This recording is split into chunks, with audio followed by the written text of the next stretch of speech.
আমাকে চিঠি মারফত জানানো হয় আমি একটি নোটিশ দিয়েছিলাম সীমান্তে হত্যাকাণ্ড এবং পুশিং সম্পর্কিত একটি বিশেষ আলোচনা করার প্রস্তাব দিয়ে চিঠি দিয়েছিলাম। মুলতবি শাখা থেকে চিঠি দিয়ে আমাকে জানানো হয় আজকে এই বিষয়টি আলোচনা করার জন্য গৃহীত হয়েছে এবং এর অনুলিপি স্বরাষ্ট্র মন্ত্রণালয় এবং পররাষ্ট্র মন্ত্রণালয়ে পাঠানো হয়েছে। আজকে কিছুক্ষণ আগে মুলতবি শাখা থেকে আমাকে জানানো হলো অনিবার্য কারণবশত এই প্রস্তাবটি যেটি গৃহীত হয়েছিল স্বরাষ্ট্র এবং পররাষ্ট্র মন্ত্রণালয়ের যেখানে চিঠি পাঠানো হয়েছিল অনিবার্য কারণবশত সেটা স্থগিত করা হয়েছে। মাননীয় স্পিকার, আর প্রথম প্রশ্ন, জনগণের রক্তের চেয়ে আর কি গুরুত্ব থাকতে পারে যে এত বড় একটি জনগুরুত্বপূর্ণ বিষয় যেটা কোনো দলীয় এজেন্ডা নয় যে যেটা অনিবার্য কারণগত বশত এটাকে স্থগিত করতে হলো।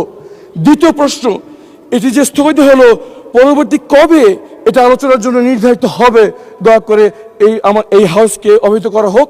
এটা আমার প্রশ্ন। মাননীয় স্পিকার, আপনাকে ধন্যবাদ।